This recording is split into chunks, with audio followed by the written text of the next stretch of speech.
hard time trying to figure out why people are afraid of the things that God has created. Well, of course, people can misuse it for fortune telling and so forth, but we're not talking about that.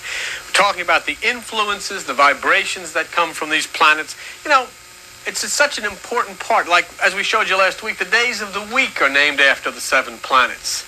And the moon controls the tides, the sun controls life. And you can't just believe that everything up there is just rolling around in some billiard ball with no reason and no purpose. Let me show you something. Do you know what the Greek word for that universe is? K-O-S-M-O-S. You know that. Cosmos. Cosmos. And you know what that word means? It means law. Really? Everything up there has a purpose. I didn't know that. And a reason, and it affects... Golly, Bill, a.k.a. See, I didn't know. I mean, people named William can go by Bill, but I got hip to him after the fact, well after the fact. He had already passed away by the time I came across him. And 2013, this was... What amazes me is how people who profess to be Christians attach something evil to the Zodiac, right? And yet the Bible presents the Zodiac and astrology in a positive way. Read about General Sisera, who lost a big battle and wound up getting killed. The Bible says the stars in their course fought against Sisera's of that day. That's biblical astrology. Why I love this man, William Donahue. May he rest in peace. And like, he was so ahead of his time. Okay, carrying on. Man, it affects the way we live.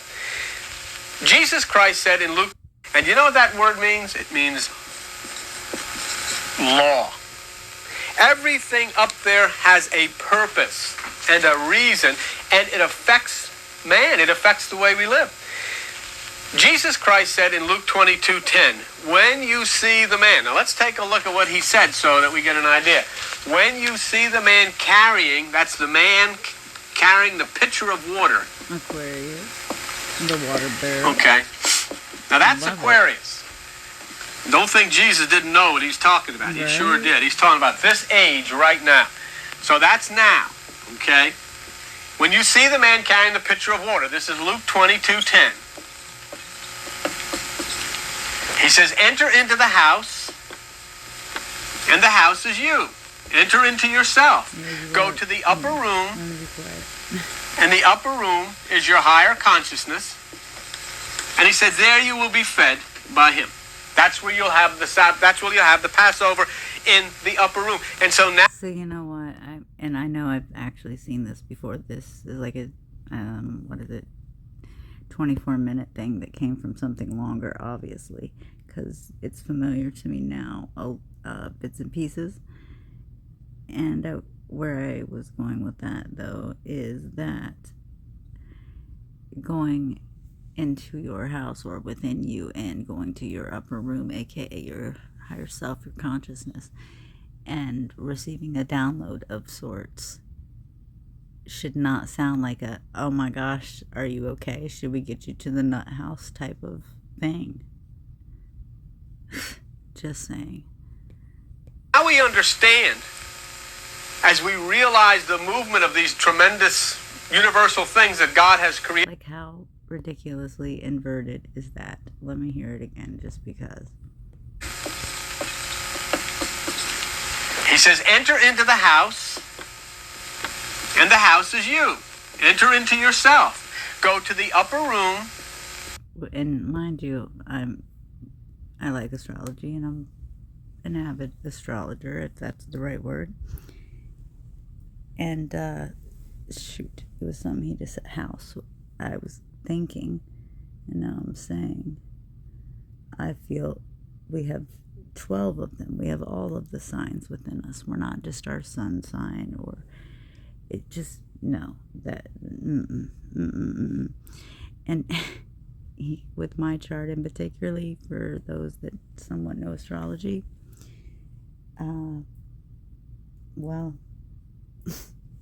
well, do I want to give my blueprints out on YouTube for free? Probably not. However, where I'm going with that is, I have a lot of energy in the Pisces Virgo areas, axis areas. Would that be proper? Anyway, and that's not even the point, but 5 key placements there. The Sun, Mercury in one sign, and right across from it. So yeah, so many conjunctions and what have yous. Because my Sun's at 0, 1 degrees. And my Mercury's at 19 degrees. Imagine that. The Mercury being in Pisces. I can't even hardly say it with a straight. I can't, because it's just too funny. I mean, if you listen at all to the way I communicate, I mean, technically, if Mercury is in, I was gonna say derailment, declination. It's not. It's not exalted, that's for sure. It's the opposite. And it's not declination either. That's like when you're trying to find something outside in the sky. Debilitated. Oh Lord, that's not the point. The point is William Donahue knows what's what, son. And houses. We all have 12 houses in our zodiac wheel. Well, for whatever reason, and like, I'm not sure what house system it is or what the heck. Well, like, I do know that if I used whole system astrology, I didn't even finish that first thought, did I, with my Mercury in Pisces? Oh my God. So, okay. 0, 1 Sun, 19 degrees Mercury. And then of Pisces. So, across from that, because let's just say I usually go by like an orb of 7, and with that, I mean, we could even say 5 at this freaking point. It's ridiculous. Like, what does that mean when you have so many conjunctions and oppositions? Because I still have, even with all the planets and all the asteroids and all the things that they keep finding, like, that's when why I said planets first, because in my mind I was like, wait a minute, we already know the main 7, and 2 are luminaries. But so those 7 key players, I told you, Sun and Mercury in Pisces, everything but, oh boy, the Moon, which is a luminary, a squarey. If you don't know, now you know. Luminary. And Venus. Venus is really the only inner planet, if you want to be precise, that's not on the 3-9 axis. For real. And mind you, they're all retro that are up north in the 9th. It sounds like a baseball game. In the 9th inning. In the 9th house, we've got Mars coming in at 5 degrees. Jupiter coming in at 7. And then we have Saturn, the keeper of time, father of time, at 25 degrees. Come to find out, conjunct Lilith at 25 degrees. You heard it here. I mean, does that bring you to your knees?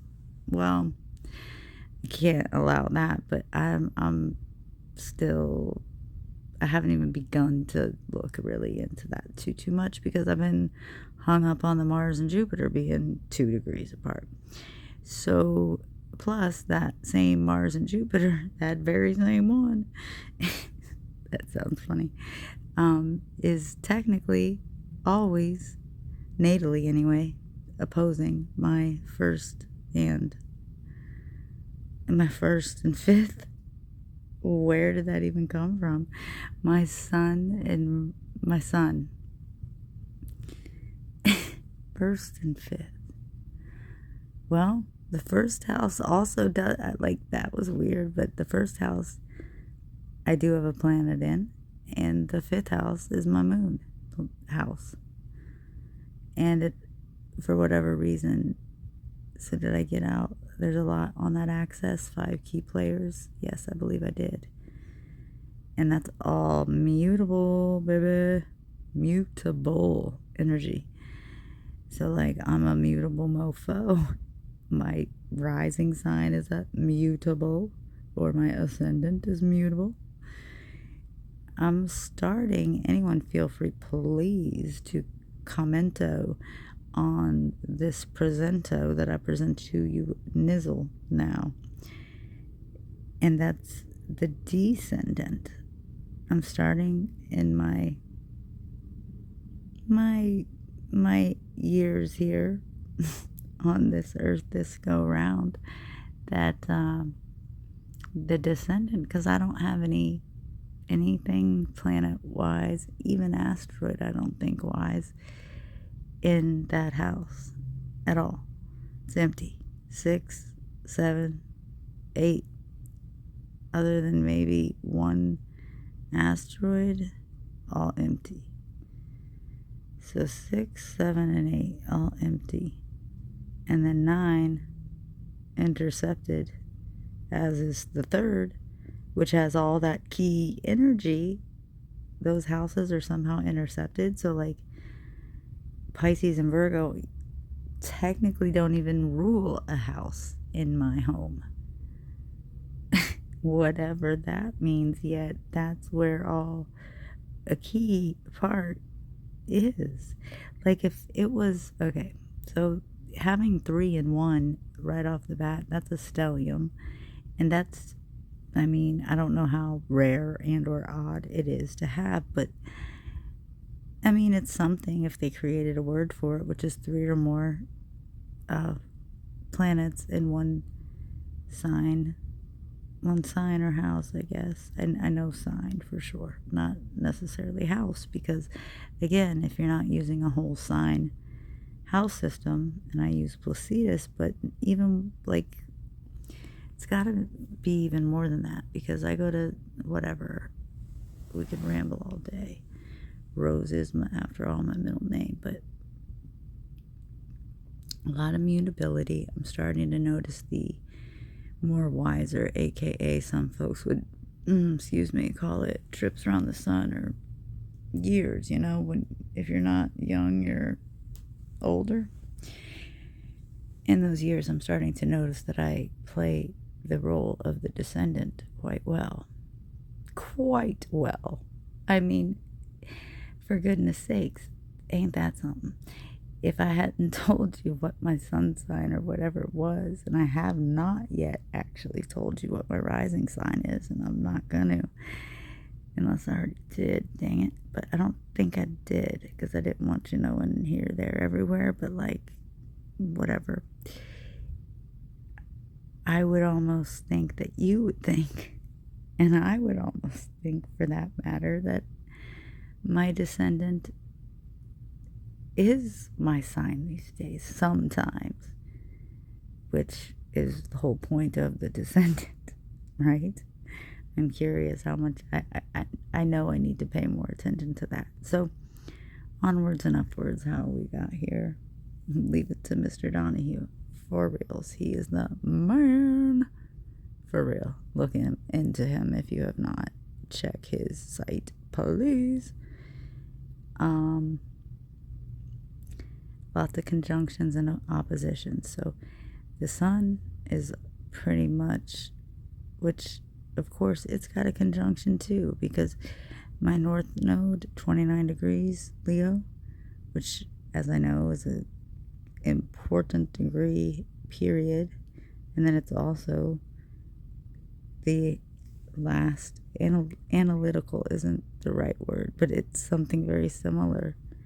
Analytic. Anyway, the 0 and the 29 degrees are both interesting degrees. And definitely 29 degree Leo. That's Jackie Kennedy, actually. Anyway, so my north node happens to sit in the same house as the Mars, the Jupiter, the Saturn, and the Lilith at 29 degrees, even though most of those things are all in the sign of Virgo, the house is technically ruled by Leo. So, yeah, so try following that one. And making my south node 29 degrees also. Can you believe it? How could I get those numbers? 29 degrees of aqua.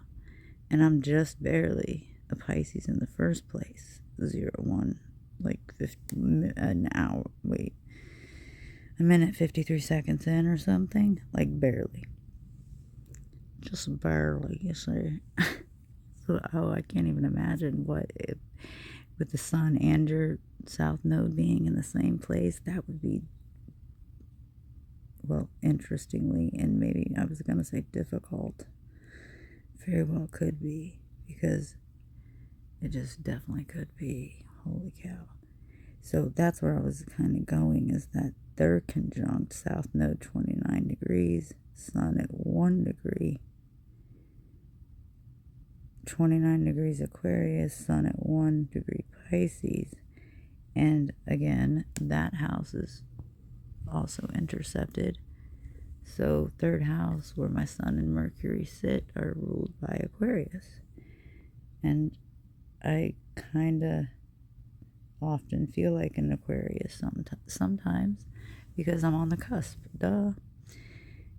I will say, I thought for years, and I mean even being able to like draw up a chart, mainly because I probably got these things from my mother, like, you know, if I wouldn't have seen things like this happen, or like tarot card readings going on in the living room or whatever, I probably wouldn't have been so inclined or in tune, because the world definitely doesn't like turn you on to it, that's for sure. Whew. And yeah, south node conjunct my sun. And I feel like no site ever says that. Like 29 degrees and 1 degree are what? There is no 30th degree. So there's a 0 degree. And then a 1. So it leaves like an orb of 1 degree. Somebody correct me if I'm wrong. There's no 30 degrees. I mean, there's definitely 30 degrees in each house, but yeah. Each sign, rather. The houses could be large. Yeah. So 30 degrees in each sign regardless, but the size of the house can be, like, my first house is half one thing and half the other, and I gather the reason for that is because what was technically constellation-wise rising on the eastern horizon when I entered this world was at 15 degrees in the sky. So it hadn't been there too long. If it was, I never thought about that before. The degrees really matter. The Anna, whatever that, it's gonna drive me crazy because I know it. Onomatopoeia. Okay, so continue, please. So we were with the water bearer. He's saying going into the house of you and go to the upper room, and you will hear what to do, basically. And I just don't know why that's such a taboo thing. Period, bar, none. Moving forward and up and on and what have you. And the upper room is your higher consciousness. And he said, there you will be fed by him. That's where you'll have the Passover, in the upper room. And so now we understand, as we realize the movement of these tremendous universal things that God has created, that Jesus was talking about the man with the pitcher of water, which is the Christ, pouring out. Don't you remember it says, what's it say in the Bible? I will pour out my spirit upon you. What I'm trying to get through to you is that God has created in the universe a blueprint of life, a blueprint of the movement of... Funny, because I said I don't want to get my full blueprint out earlier before I even knew. I'm only 2 minutes and 14 seconds in. The universe, a blueprint of what life is all about and how to overcome that which is the evil and that which is oppressive and rise up to that which is heavenly. What's going to happen is that according to the Institute in France, in the year 2010, this Aquarian age is going to peak. The year 2010. Well, that's not right. And basically, what the age of Aquarius is the constellation of the planet Uranus. Uranus. That is called the Son of Heaven. He is. Oh, of course, it stopped at 2:52. I'm born at 2:53, so just whatever. And I'm always saying 52 or 53 after the hour timestamps, whatever. Nate, my dear friend, we were trying to find his birth time for like years. We had it between 5 p.m. and 8 p.m. Come to find out, he's born at 52 minutes after the hour. So, like, what in the flippity flip? Because I see it all the time. I was going to add my 2 cents to this, but I haven't watched this yet. I have not seen this at all, for sure. I was going to say, if I'm not mistaken, and I'm not, Uranus is actually the father of Saturn. Saturn kind of screwed him and then ate his own babies, but something to that effect. He's probably going to tell us. And basically, what the age of Aquarius is the constellation of the planet Uranus. Uranus. That is called the Son of Heaven, or the God of Heaven. That would make you more sense. Now, just think. The Christ is supposed to return, split the eastern sky, and cast down Satan into prison. Isn't it interesting that Uranus gave birth to Saturn, and Saturn overthrew Uranus, and then was cast out of heaven by the son of Uranus? Do you understand what I'm saying? This is the mythology of the constellations, the stars in the sky. Uranus had a relationship with Gaia, G-A-E-A, which is Mother Earth. So Uranus had an intercoursal relationship. I think it can be E or I, just because the vowels didn't originally exist back. Of the constellations, the stars in the sky. Uranus had a relationship with Gaia, G-A-E-A, which is Mother Earth. So Uranus had an intercoursal relationship and had sons and daughters with Mother Earth. This is mythology of the planets. He gave birth to Saturn. Saturn overthrew Uranus, and I'll tell you more about that. And then Saturn was driven out of heaven and cast. Funny how it just all resembles the same story. It's like they had, like, I don't know, 8 scripts to hand out, and they just handed those out and with like so many names and so many whatevers, and just changed a little bit of each one, but like not scripts, but yeah, scripts for, say, movies. And they're all practically all around the world the same song. Oh, all around the world the same song. Well, I came for the party to get naughty. Something like that. I met the guy that helped produce that album on my 21st birthday at Clearwater Beach, and I got that album. And that's how I know that song, because you don't really know it unless you are like a hardcore Digital Underground fan. And I did dig. I once got busy in a Burger King bathroom. I'm crazy. Allow me to amaze. They say I'm ugly, but it just don't faze me. And all your rappers in your top 10. I'm just thinking that Tupac's in that. That's like his first cameo, his first what have you. Step off, I'm doing the hump. The humpsy dance is your chance. Doing the hump. Everybody doing it, baby. Do the hump. That's doing. He's funny because he's like, I look funny.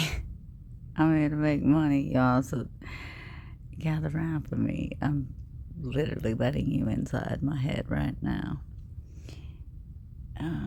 Okay. Down by the sons of Uranus, or the sons of God. Now, understand what we're talking about here. The age of Aquarius peaking at 2010, 19 years from now, would be the Son of Heaven, or the God of Heaven, Uranus, which is moving in its patterns right. So wait, this video does say upload date. Well, it's 2013, but he just said 19 years from now was 2010, right? Okay, so damn, this is 1991, or am I just like totally tripping? I'm not great with maths, but 2010 minus 19, well, that gets rid of 10 right there, plus 9 more. What? Tell me he was not ahead of his time. Now, as we're talking, moving into the eastern sky, overwhelming that which is the negative influences of Saturn and setting people free. Look up your redemption draw. Driven out of heaven and cast down by the sons of Uranus, or the sons of God. Now, understand what we're talking about here. The age of Aquarius peaking at 2010, 19 years from now, Wow. would be the son of heaven, or the god of heaven, Uranus, which is moving in its patterns right now as we're talking, moving into the eastern sky, overwhelming that which is the negative influences of Saturn and setting people free. Look up your redemption draweth nigh. What's interesting about that is I remember 2011, I feel like, I think the Uranus cycle is 84 years, that it stays in the same sign. However, I feel like it has changed in my lifetime into Taurus, but I could definitely be wrong. Because all of these things have influences. They influence people. There's no way you can say they don't. They do. They influence people. There's a vibration. There's frequencies that come out of these things, and they have their influences, and the Bible talks about it. I love you. I mean, in Job 38:30 of the Bible, it says, "Can you bring forth Mazzaroth? Can you bind the sweet influences of Pleiades?" Look at it, Job 38. Job 38:32. Job 38:31. Can you bind the sweet influences of Pleiades? Well, if the planets didn't have any influence on you or me, why does it say it does in the Bible? And it's the sweet influences of Pleiades. Pleiades is the star cluster in the constellation Taurus. It means the influences to the ego, the influences to ambition, the influences to the macho strength. Can you put a halter on that? Well, it says, or can you I would pronounce it Pallades, but wow. lose the sweet influences of Pleiades? Look at it, Job 38.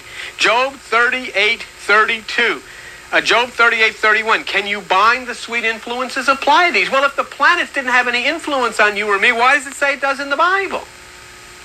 And it's the sweet influences of Pleiades. Pleiades is the star cluster in the constellation Taurus. It means the influences to the ego, the influences to ambition, the influences to the macho strength. Can you put a halter on that? Well, it says, or can you loose the bands of Orion? Orion's another constellation. Why is the Bible saying that these planets have an influence if they don't? They do. And what the Aquarian age is what the kids call the harmonic convergence, is a time when there's going to be tremendous peace. And that's why people are going to be caught up in compassion for animals, compassion for the ecology, compassion for one another.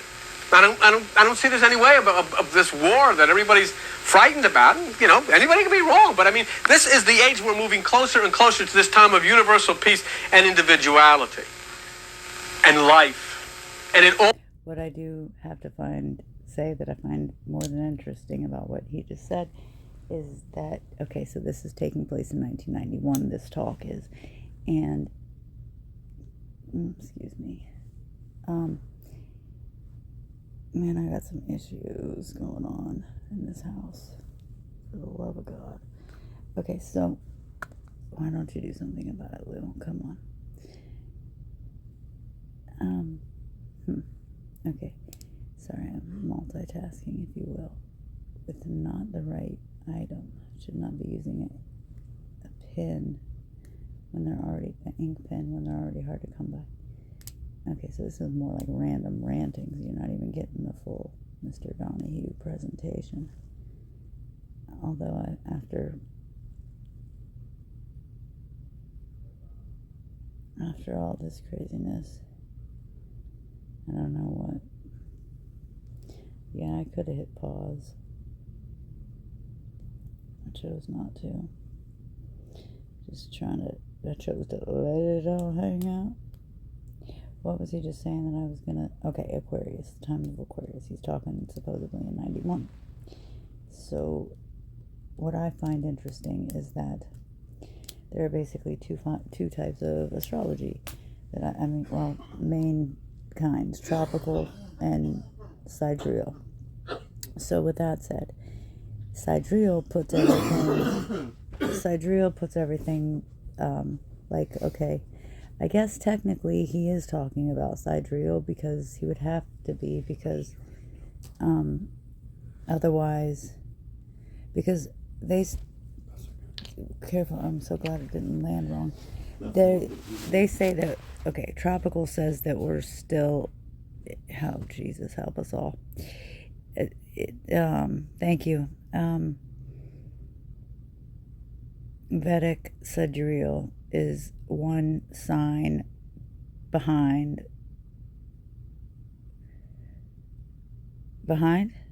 Yeah, behind.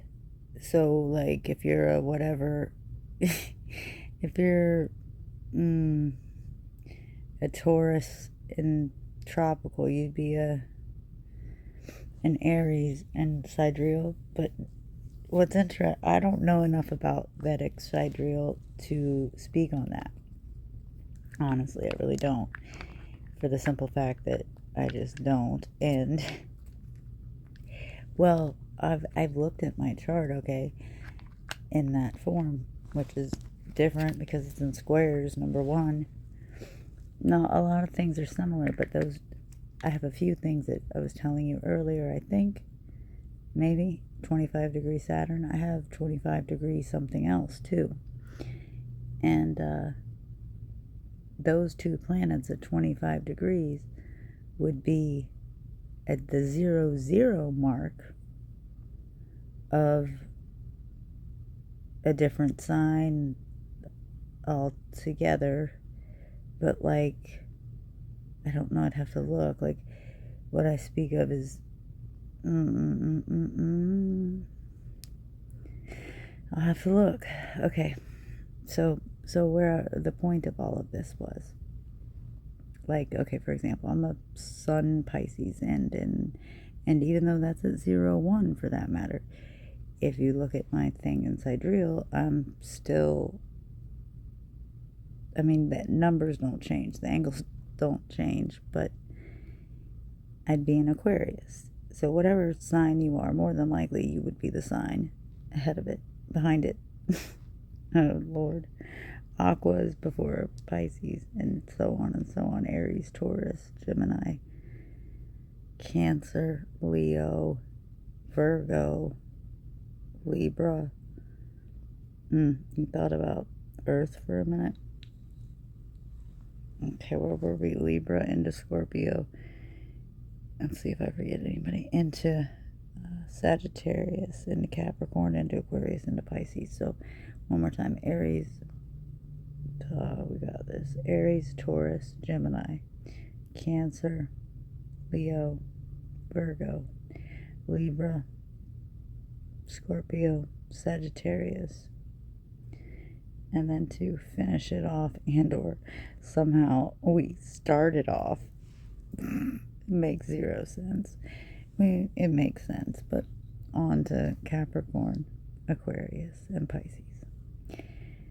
Well, I guess you are learning things at 33 minutes and 33 seconds in. All right. So wait, shit. Okay, so I don't have to do this more than once. So, okay.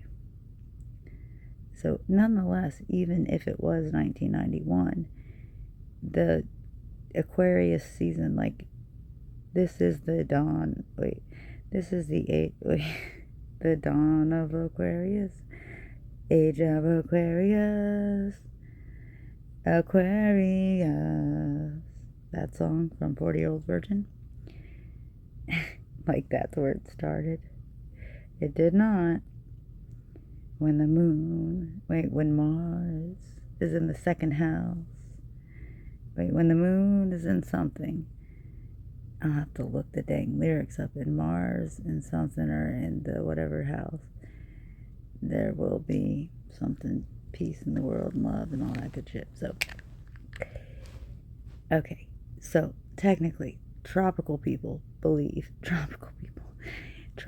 astrologists believe that we're entering the sign of Aquarius literally right now. And, well, Pluto, I'd have to check, but Pluto finally did enter Aquarius, but then it, like, retroed back into Capricorn and went over some degrees there. And I'm not sure where we are fully, but the point is, tropical astrologists would say we are in and or entering, literally, like within months, the thing of Aquarius. And the United States of America is having their Pluto return as well, but nonetheless,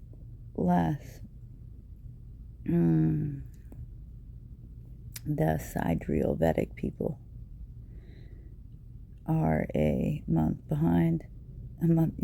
So, like, they don't see the age of Aquarius coming for another however many years. So where I go with, like, I'd have, like I said, I don't know enough about sidereal Vedic to tell you exactly what year, but pretty soon, but not now.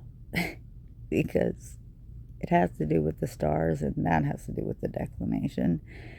And if it's not exalted, it's not debilitated, maybe. I'm not going to look it up. I'm going to let it come to me. All right. So I'm just confused on why he thought the age of Aquarius would start in 2010. Now, things like an eclipse or anything for that matter has a shadow period, a retrograde, a Mercury retrograde. It's before it actually goes retro, it's gonna have a shadow period before it goes into that area. And just like our seasons, modality for that matter, mutable, which is in the middle. Cardinal is at the beginning, then you go mutable, and then you go fixed. And it just repeats those three. And then you have an element, obviously, to work with off of that. This is a funny still that it's stuck on. But okay, so yeah, 2010 maybe being the time where the age of Aquarius started possibly ushering in. I'm not sure, because we're in the year 2024 right now. Yeah, I think Pluto's done with the whole... excuse me. With the whole it retrograded and came back in 2023, and we're in 2024, so that's like not 19 years from 2010, but it's shit, is it? It's 14, so I'm confused on that behalf. Just wanted to clarify. All happens within you, because as the universe is out there, so it is in here. See? So what happens, see, in the story, let me go back to these cast of characters over here so you get a better idea. We'll show you these characters. Uranus, which is the god of heaven, okay? Saturn, which is, of course, the star, the sun, one of the fallen, kind of, I guess you'd say, like the prodigal son. Uranus casts his children into Hades, which is the lower depths.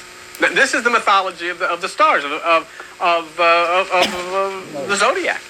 He shuts them up in a lower earth or imprisons them. Now, does that ring a bell with you? Here it is, God shuts up that which is Saturn into the lower earth, not out of hatred for them, but out of love for us. If you remember in Revelation 20... Very tasty, oh my God. It's really tasty. Verse 2 and 3, it says, Satan is bound 1,000 years. Okay, that's the negative aspects of Saturn. What that's telling you is that due to the effect, the planetary effect, the movement in the universe that God has ordained, Uranus then overrides the effect of that which is Saturn or Satan, and we live in Christ consciousness because there is none of the negativity of the lower mind. Okay? There's good reason reason to believe, folks, that Satan and Saturn are one and the same. It says in Revelation 27, when the 1,000 years are expired, Satan shall be loosed out of his prison, and he shall go out and deceive the nations. So obviously what's being said here is in an astronomical way. At that point, Saturn will move out of the influences of Uranus, and then that negative influence will come back down to Earth again. Okay?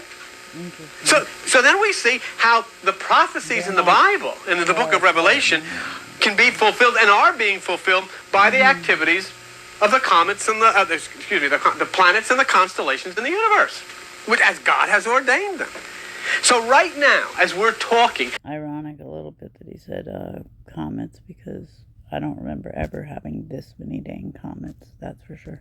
Uranus is swinging through the heavens to its celestial throne. And we have to make a cosmic rendezvous. I mean, and you make that cosmic rendezvous by lifting yourself up into that Om, up into that nothingness, up into that higher realm of communion with that which is God. You make a communion with that which is the universal strength. That's why Jesus Christ said, if your eye be single, your body will fill with light. Because if your eye is single, you raise yourself up into that higher consciousness, and that's where you make that rendezvous, with which is the celestial message that is coming out of the universe, ordained and created by God. And that basically is the age of Aquarius. You know, I think it's very interesting that, many people in church circles get so upset if you start talking about the Zodiac, even though the Zodiac is an extremely real principle that is inherent in all life, and it's been so for thousands and thousands and thousands of years. But I want to tell some of you folks that may feel a little strange about this. If you have an older Bible, some of these Bibles, go back maybe 100 years old. Take a look in your Bible, open to the book of Matthew. Okay, and if you have one of those older Bibles, you're liable then to see the face of a man, because Matthew is the Aquarian gospel. It's Aquarius. And it means the wisdom of God overwhelms the intellect of man. That's why Matthew is the Aquarian gospel. And in the old Bibles, they have a picture of the face of a man. Then go to the book of Mark, and you'll see there a picture of a lion. And it's Leo. Okay?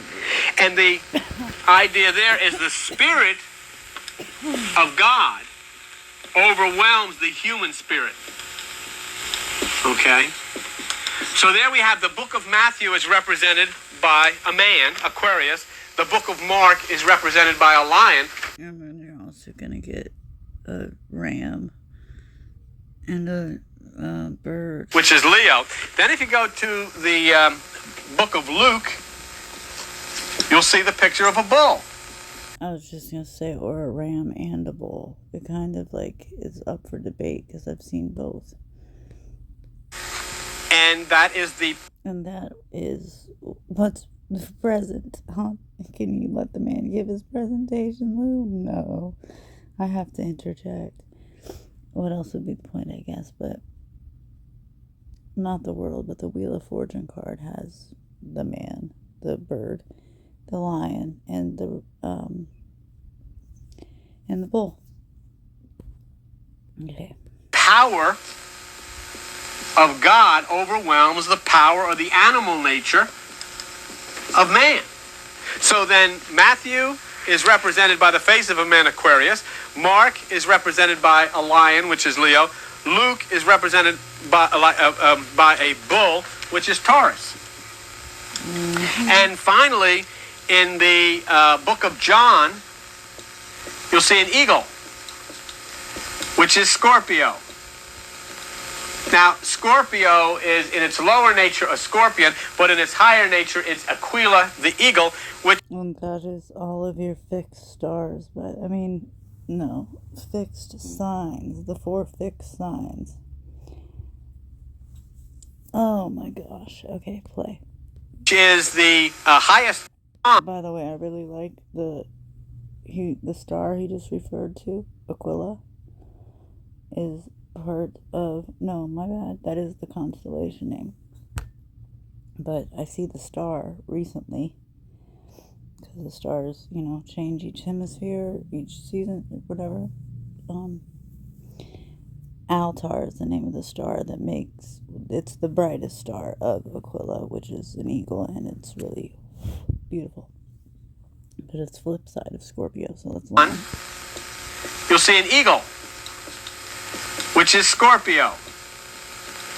Now, Scorpio is in its lower nature a scorpion, but in its higher nature it's Aquila, the eagle, which is the highest consciousness which overwhelms that which is the carnal mind of man.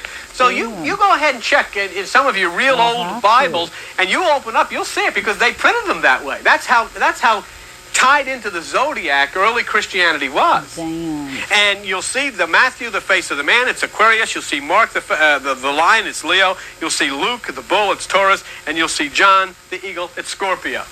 So try it. Take a look at it, and you'll find it. And once you see that, then you'll realize that if you're trying to understand the Bible without understanding the Zodiac and understanding the constellations, you're never going to get anywhere. And because the whole Bible is built around the 12 constellations of the Zodiac, which is the 12 disciples, the 12 apostles, the 12 gates to the city.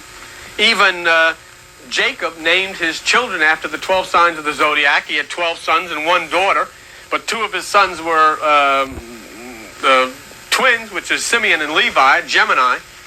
So and then of course you take the number 7 in the Bible, which is from the 7 visible planets, the 7 planets that they could see at that time. So you can't get away from it. And if you're not looking at it, you're missing so very, very much. And I'm going to start, to try to tell you the story. I hope we can get some of it done, and we'll go on with it because it's so interesting, because we're going to trace the activities of these planets and show you how they do represent biblical characters. It doesn't say anything didn't happen. It says everything that happens on Earth is coordinated with that which happens in the universe, because it's all one. It's all a spiral. It's all this kundalini action, you see. And you cannot separate yourself from it. That's the problem. We've separated ourselves from it, and all we've done is read books. But you can't do that. Before we get into this, and this is really going to get extremely interesting for you. Okay? And it's a real adventure. I'm going to show you the mythology of the Zodiac and then compare it with the Bible, and you're going to see stuff that's going to absolutely astound you that you never knew. And you're really going to go into shock and start, I think, opening yourself up. And I'm not talking about fortune telling. I'm talking about that which is in the heavens and has been drawn in the heavens for 6,000 to 7,000 years. Where are his freaking followers at? Like, when I say followers, I basically mean, like, well, I meant, like, his people. Where is his tribe that he was teaching all this to? Because I sure as fuck would like to find them. There has to be some in there that were young. I remember seeing, like, one of the videos has his secretary or whatever. She was a little younger. Wow. So if this was 19 years ago from 2010, 19 plus, what did I say? I feel like 14 since something. How long has 2010 been? 2010 to 20 is 10 years. Plus where we are is 4. So now we have 19 and 14. 10, 11, 12, 13, 3. Carrier 1, 1, 2, 3. Is it really 30? No, that doesn't make sense. 19 and 14. 10, 11, 12, 13, 3. 1, 2, 3. I mean, I don't know. 10, 11. I am getting it right. The math, that is. Okay. It comes to you from the Christian Village Church. And in order to stay here, we have folks that every month they send something in. We send you an envelope, and we put a hidden meanings teaching in that envelope. And the reason why it was so hard is in effing with me is because 33 years. First and foremost, so he was actually, this man was actually saying what all this 33 years ago. I have to say I find that interesting that I'm seeing it literally 33 years later. I was 11 when this was going on. 1308. 1318 is a good one for me, but 1388. What am I talking about? Yeah, these numbers right here.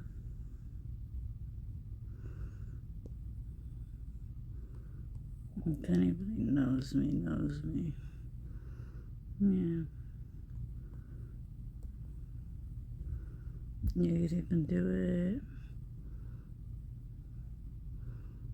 like an 8 is that way, you know.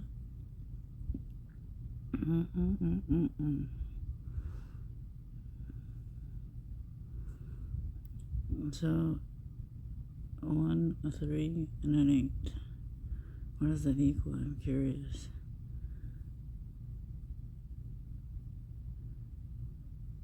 9, 10, 11, 12. Everything is the same as 12. And then you got 24, which would be about break that in half is 12. 16. I'm sure we could get it to 12. Yeah, 4 away from it is 12. I don't know why that was. Well, because there's a 4 right there, but I don't even know.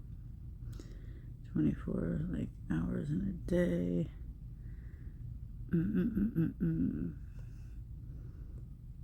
Okay. This is getting lengthy, huh? You call me lengthy, Lou. Turn it with whatever you can. Some month if you can't, well, that's okay. It's no problem. Maybe the next month or the month after. You know, we're not going to chase after you or hound you or do anything like that. But if you could call at the end of the show, 609-971-0537, well, it would really be a tremendous help if you say, you know, send us the envelope and we'll try to get that to you. And if you just want information about the church or, you know, what's going on, the tapes that we have, we'll send you a kit with information in it. The telephone number, and you can call at the end of the show, is 609-971-0537. 609-971-0537. The Christian Village Church is located at 134 Route 9 in Forked River, right next to Mrs. Walker's Ice Cream Parlor. On the other side, there's a Chinese restaurant, and we're right smack in the middle of them. I don't know what and we have a like, beautiful place to come downstairs to and spend time. Sunday morning at 11 a.m., I teach the hidden meanings of Jesus Christ. Sunday evening, I teach the book of Revelation, the hidden meanings of that. Tuesday evening, we have meditation, and you almost have to get a reservation. That's really where you lift yourself up into that Aries, up into the Lamb of God that takes away the coldness of life and brings you the sunshine of your life. Thursday evening, we have meditation instructions for beginners. Friday evening, I'm there with a new series which we're sharing with you here on television, but it gets a lot more in depth, and that is the Zodiac and the Bible. And then pretty soon on Sunday evenings, after we finish with the book of Revelation, we're going to be comparing the life and birth of Hare Krishna, the life and birth of Jesus Christ. What we have deprived ourselves of knowing is just unfortunate, you know. Okay, let's see how much we can get in here, and we'll probably have to continue this. We're looking at that which is Aquarius, and there is, in the age of Aquarius, okay, Aquarius is the man, okay, which symbolizes the intellect, the humankind, and Aquarius, according to the mythology of the Zodiac, is ruled by Uranus, which would be the god of heaven, or by Saturn, which in this biblical context now, because there's so many variations of this thing, is darkness. Okay? So there, right then and there, you start to see a pattern in the sky. Because remember, this Uranus now is going to be coming and splitting the eastern sky in the year 2010 at about 19... Giving you like a... Well, maybe that did happen. I just don't even know what the heck. I'm not educated enough to know exactly astrologically and what have you, that to know what he's talking about. That could have happened, because I do remember something with Uranus happening, like I was saying earlier, in around 2011. I feel like it changed signs in 10 or 11. I remember reading it, and it don't happen often, like I said, once in a lifetime. Cue the talking heads. In about 19 years from now, and will herald the age of Aquarius, in which Jesus said, when you see the man with the pitcher of water, go to the upper room and I'll meet you there in the house. Now, here then Uranus is the god of heaven, or the son of heaven, and he is making his way right now to that eastern sky, where he will then overwhelm that which is Saturn and that which is darkness. Now, we're comparing this mythologically to that which is biblical. All right? So we have the two main characters that we're going to be talking about, Uranus and Saturn. Now, Saturn is also known as, let me give you another name here, Chronos. Do you recognize that word? Chronos is time. That's the great oppressor, isn't it? That's the thing I think that gets us more freaked out than anything. Time. Oh, I got to do this right away. Oh, I got to do that right away. And you see this chromatic and all of that stuff. Chronos and Saturn are one of the same. So as we use these, you know, you get to be able to understand the drama. Because the drama that you're going to see, that we're going to lead you in here, is going to be acted out. You can see it in the heavens, and you can follow the progress of it right through this Aquarian age as Uranus moves into the eastern sky. Okay. Now, what it says in the mythology of the Zodiac, that in the beginning there was chaos. Everything was formless. And Gaia, now Gaia is Mother Earth, gave birth to Uranus. Isn't that interesting? Mother Earth gave birth to the God of heaven. Okay. That basically, it's interesting because that's very similar to Genesis, where Gaia is spirit and mother, and as Earth receives the seed and gives birth to all of that which is new, which we say all things are of God. There's another very interesting thing here, and that is Gaia. Let me see if we can mark that down for you here. Gaia being the Mother Earth, or that which is the spirit, okay, giving birth to God. The Trinity. Gaia gives birth to God. They can't even say Holy Spirit is the woman. They just, wow. Okay. Now, what's so interesting about that, this is in the early stages of mythology of the Zodiac, okay? It's very similar to Mary giving birth to Jesus, or Devaki giving birth to Krishna, or Isis giving birth to Horus. There are three very prominent virgin births here. Notice there is no impregnation of any kind. There are three very important virgin births here that we have to consider. Of course, that is Mary and Jesus in the Christian religion. Okay? In Egypt, it was Isis and Horus. For real, y'all? And of course, with Jesus, the stepfather was Joseph. In Egypt, the stepfather was Osiris. And then, of course, in Krishna, we have another virgin birth. And this is Devaki, D-E-V-A-K-I, giving birth to Krishna. And let me see if I can, I probably will forget how to spell the name of, Vasudeva. That was the joke, Vasudeva. And I'll share with you something about the Krishna birth in upcoming weeks. But so there we have, in each one of these instances, through Jesus in the Bible, Horus and Krishna from the most ancient times, we have what resulted in the birth of God, or the birth of the Savior. And we have Mary, Isis, and Devaki. We have Joseph, Osiris, and Vasudeva. Same exact story. Each one impregnated, okay? Each one gave birth without seminal discharges, it says about Krishna. Each one gave birth through a virgin concept of birth. So literally what happened is God was both husband and son. And we'll go into that. But here with Gaia giving birth when the universe was void and formless, as it says in the early mythology of the Zodiac, what you have is out of nothing there comes something. Out of nothing there comes everything. Okay? So now we have then the continuation of the Jesus, Mary, Krishna, Devaki, Isis, Horus stories. Because what's interesting, if you come back over here, notice here that in each one of these instances, Mary becomes impregnated by the Holy Spirit, and the angel announces that to her. The same with Isis. Isis lies on the dead body of Osiris and conceives through his spirit, and Devaki is impregnated by the Spirit, and she gives birth to Krishna. So in each case, the Holy Spirit, or the God Spirit, impregnates Mary, Isis, and Devaki. So that is the husband, the real husband of these three is actually God, and yet they give birth to that which is also God. So God becomes both the Father and the Son. Kind of like it is in the Bible. I'm with you, but it is interesting, and it's part also of the same situation that we have here, which is Uranus, and Gaia. So we could actually let's just put this up on the list here, Frank, because we have the same thing here. Because here we have Gaia, okay, and she gives actually birth to the earth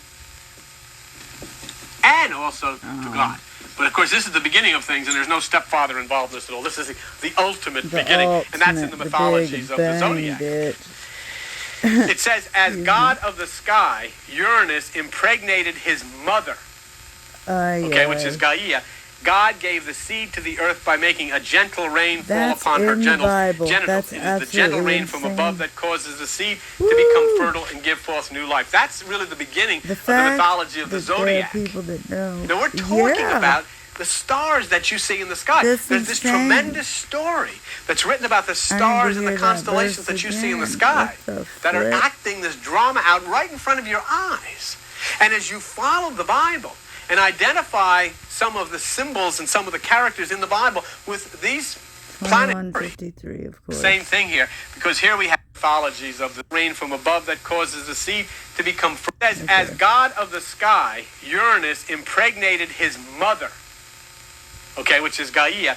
God gave the seed to the earth by making a gentle rain fall upon her genitals. It is the gentle rain from above that causes the seed to become fertile and give forth new life. That's really the beginning of the mythology of the Zodiac.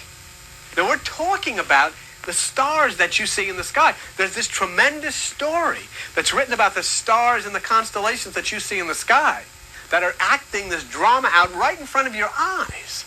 And as you follow the Bible and identify some of the symbols and some of the characters in the Bible with these planets and so forth, with Jesus Christ as the Son, with God the Father as Uranus, with that which is Satan as Saturn, you can see the whole drama being acted out in the sky. And there is much, much, much documentation to show that these stories are really, really one of the same. Now let's take a look at our friend here. Have you got this? The best thing is maybe if you want to start coming out on Friday nights and when we really get into this, and you can get all of this stuff down, because you should be able to follow what's going on with a scorecard throughout the entire world now, especially you've seen so many changes made, things that are happening because of the influence of this Aquarian factor.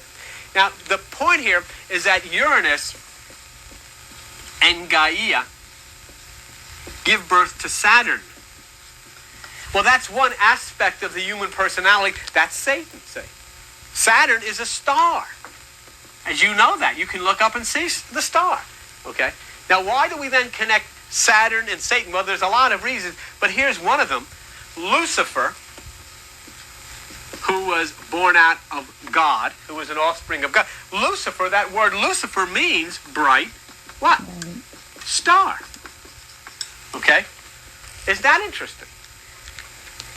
And Saturn, if we look at Saturn, it is the most remote star in the heavens. It is the most remote star of the 7 visible planets, that highest point. Now, if you go to this, Ezekiel, I don't want us to do so much drawing, but it's important that you see this. Ezekiel 28:14. Then you can come over here, Frank. What's it say? Now, we're talking about Saturn and Lucifer. Lucifer means bright star, remember? And Lucifer was God's closest, okay? And Saturn then becomes that remote star. What's it say about Lucifer? You were upon the holy mountain of God, the highest, most remote place. So there we have good reason to start to see a connection between Lucifer and Saturn as being one and the same. Okay, you won't always see that in your astrological charts or astronomical charts, but I'm talking about as you look at the mythology of Saturn, the mythology of Uranus and Gaia, mythology of Lucifer, you see a tremendous connection. We got to go. Let me explain something crazy to y'all. Let me explain something crazy to y'all too. And dang, 1, 2, 3, 3, 4, 4, 5, 6. We never got there. So he is definitely the man. Let's just turn it down because we're at 3. I could pause it, but I don't. That's long. Can I go to his house? Share with you something. We're talking, the subject we're discussing now is what happens after you die. And it's a subject that has really never been broached by anyone. And in religious circles, it's difficult to deal with it because basically what happens after you die in religious circles is that you either go to heaven or you go to hell. And the problem with that is you cannot in any way support the existence of places such as that. There is no scientific evidence to document that there is such a place. And so, you have a problem dealing with that. So if you talk about what happens after you die, what I wanted you to keep in mind is that this lecture or this series that we're doing now does not stand by itself. The discovery of the planets is a very important part of this. They're interrelated. When we went into the series about your body and the parts that were related to the scriptures and so forth, that also is very important and related. All of these things are interrelated one to another. And then, of course, we stopped and we talked about subatomic particles, and that's very important as well. So all of the things are connected one to the other. This series that we're doing about what happens after you die is part of the discovery of the planets, the body parts, subatomic particles. All of it has to be connected. You can't just isolate one without understanding that the other is also an integral part of it. Because what goes on inside of your body goes on in the universe, goes on in subatomic parts, and so forth and so on. Everything is related together. Everything is interrelated together.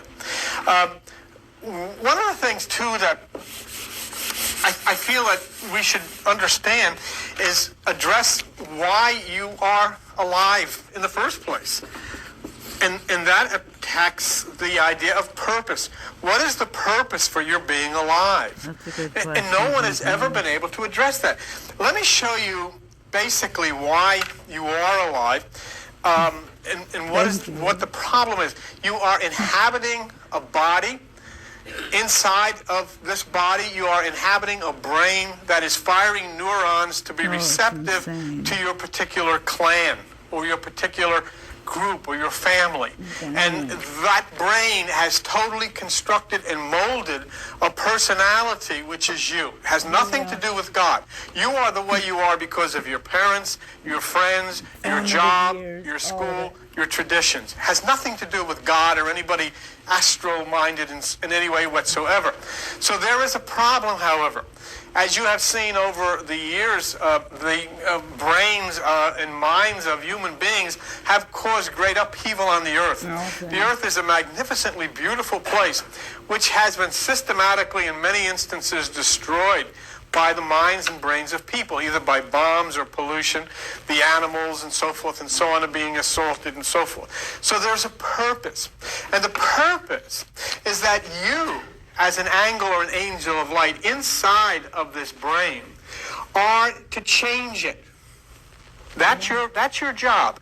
Inside of the brain, you are to change all of the religious, traditional, socialization concepts that have gone on that have been contrary to the good and the welfare of socialization in the earth itself. In other words, your job inside of the brain that you have is to break the karmic traditional thinking that has gone on in your clan and in your head and in your family. And many of you have taken big steps to do that.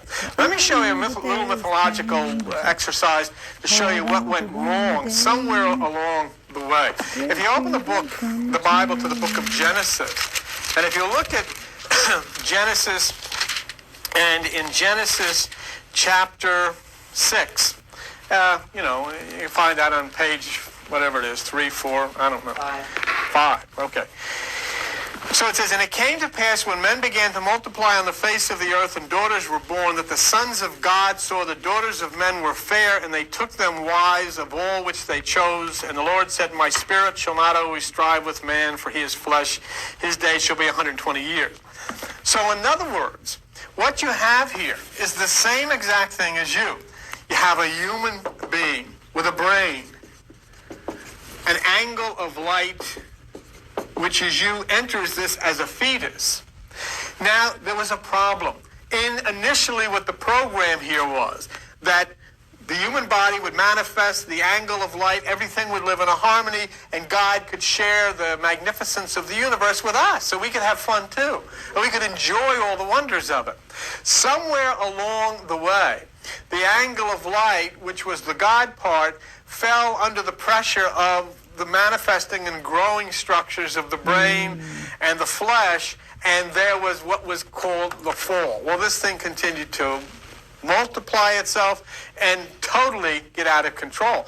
And so people were coming, light was coming in, fetuses were being impacted by light and so forth. But as they came and as we came, the flesh, the brain became stronger and stronger and stronger, and it was impossible to overcome it.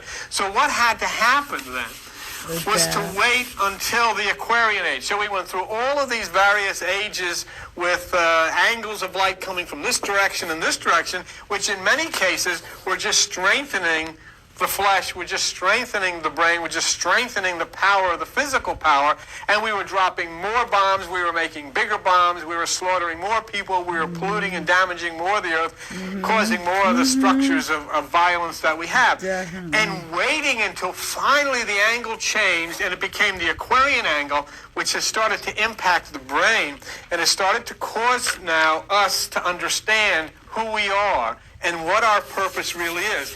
Your purpose, unfortunately, is defined by religion as to being saved. There is nothing to be saved from because you're not lost.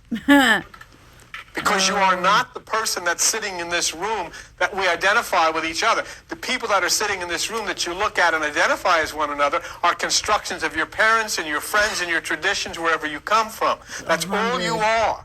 But the you, the light in the center, is who the real you is. That has nothing to do with all of this stuff other than you're fighting, trying to overcome all of this karmic pattern which has been set up by the friends and family and so forth. So there is nothing to be said. Your job is to break the karmic patterns of the traditions that have infected the minds of people on this earth, so that the earth then turns and changes in a whole new direction that God had initially intended. That is your purpose. So it is not in any way, shape, or form to save you because you're fine. As I said last week, as soon as this body that you have dies, you're going to exit through the pineal gland at 186,400 miles per second. I'm out of here. You're gone, and you leave this thing here. And we'll talk about that. We'll show you that. We'll prove that. I talked to you about how when this energy leaves the brain through the pineal gland, and it first seeks water. And I'll go into detail at a point with you with that, and we will prove that you will seek water. You pick up molecular energy. The atom picks up molecular energy from the water, ascending then into the air. You're hit by photons back into a fetus, and all of this is done exactly the way it was done in the primordial point. Let me give you and we're not going to dwell here, but I don't know how many of you somebody can yell out to me, find the book of Job and look at Job 26, okay? Let me just show you something, and then we'll run away from it because I don't want to dwell on it now, but I just want to give you a little hint. I mean, as I said to you, when the sun comes out of the solstice on December the 25th, where does it go? It goes to Aquarius. It goes to the water. When Jesus comes out of the tomb, where does he go? He goes to the water, okay? So this is exactly what occurs. This is what happens to the subatomic particles. But I just wanted to show you another tip in the Bible. If you're looking at Job 26, what page you say it's on? 449. 449. In Job chapter 26, if you look at verse 5, what does it say? Dead things are formed from under the waters and the inhabitants thereof. Weird.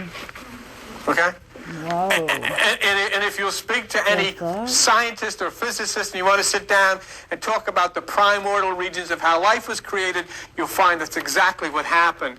That it came from an interaction of the water, the sun, and the primordial waters and the steamy mist and all of this kind of business which created life. But that's where it goes. Now, last week we made a very interesting thing. And we had Judy Roscoe come up with Mike.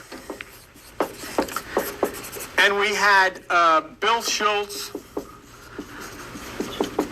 and Joni Schultz. And we did a little shtick here, and what we said was that Judy got on a bus and went up to Canada. The bus had an accident, and she had total amnesia. And we said that Joni got on a bus and went to Florida, and the bus had an accident, and she had total amnesia. And so neither of them remembered who they were. And so Joni met a lifeguard named Mike and married him, and Judy met a hospital orderly named Bill and married him. So now you have Judy, who is no longer Judy because she doesn't even know what her name was. So she's Barbara, and she's married to Bill. And now you have Joni, who is no longer Joni because she doesn't know what her name was. She's Patty, and she's married to Mike. So the interesting thing is that neither Barbara or Patty remember that they had lived before. Correct. But they have. Well, but as far as for practical purposes, Judy's life, which is now Barbara, her past life is gone. She died and is born again. She lived again. But what I thought we would do, and we won't make it too complex, we'll just feature Judy. Judy's back there smiling and she's, being featured. So we'll feature Judy, and we just want you to think of a few things, because what I'm trying to show you is that amnesia is obviously certainly an acceptable premise to consider when we think of us ourselves. Just as Judy is now Barbara and has a new family and a new life and a new career and new ideas and new hopes and new dreams and new fear, never ever even knowing that she had a previous existence. She doesn't know that. Same way of you and I, say. So Barbara, Judy, who is now Barbara, has concerns about money. She has her family. She has her new husband. She doesn't know it's a new husband. She just has a husband. You don't know. And then she has another concern. She goes to church. She never knew that she used to come here. She goes to church, and one of the questions she has is like we all have. How long I'm going to live, what's going to happen, and what's going to happen after I die. We all think that, because that's a question in our mind. She doesn't realize that she already has died. No shit. She doesn't know that she used to be Judy any more than we know who we used to be. Right? She doesn't know that. That's a really good one. Now, how many of you have relatives who have died? I would hope so, because otherwise the place is going to be overrun with people. Okay, now, all of you at one time or another have gone to funeral parlors and you've all held somebody's hand and you've said, don't worry, we'll be together again someday. Someday we'll all see each other again. Haven't we? Yeah. Judy, who's now Barbara, could care less. She doesn't even know who those people are. Her mother, her father, her uncle, Grandpa Schwab, all of these people that died, and she wanted to see them all. She forgot they even exist. She didn't even know she was Judy. How the heck is she going to care about these other people? She's going to get up to the Golden Gate. They're going to say, Judy. She said, what are you talking, Judy? I'm Barbara. No, you're Judy. And she's going to say, you've been dead too long. Get away from me. So, the point that I'm trying to make is she has no desire to meet these people. Now, when she was Judy, she was living for the day when if she had to die, that she rejoined with her family. She could care less. She doesn't even know these people exist. No. So it's irrelevant, isn't it? Yeah. Doesn't make any sense to even consider anything like that. Total unaware. Now, her new husband, who is Bill, his mother dies. And Judy goes and she says, and they're all holding hands, and Judy is now Barbara, and she says, someday we're going to meet her again. She wants to meet her new husband's mother. She doesn't even care about her own mother because she doesn't even know who she is or who she was. So it's all based on the mind. Yeah. It's all based on consciousness. It has no relevance whatsoever to reality. And there are people who have total amnesia. And these things happen. Everyone sitting in this room has had total amnesia. How many mothers have you had? How many fathers have you had? How many brothers and sisters and relatives have you? You don't even know who they are. All you are concerned about are the ones that you can remember now. Yeah, yeah. I had a father who died when I was 14 years old. I wouldn't even know what the guy looked like. Because he is left here. Well, we'll get into that. So the idea then of a person rejoining people they knew as family members logically doesn't make any sense. It's irrelevant. And the scripture in the Bible admonishes us not to consider what we are on earth. And not what Mormonism You see? is all about, though. Look. Not that that's the problem at all. Here you come as light. But they got some... You come into a little baby, the fetus in your mother's womb. The brain neurons start firing. You genetically start to become structured according to your family. It has nothing to do with God. It's all to do with your family. What you look like depends on who your father and mother married. See? So that's all set for you to bring. Then you come out of the womb. Somebody gives you a name. God didn't give you this name. Here you are, you've all got a name. Your mother, your father gave you the name. They created the name. And you've got a last name. You may be Jewish. A lot of people don't like you. You didn't even wet your pants yet, and people hate you because you got a name. I don't like them.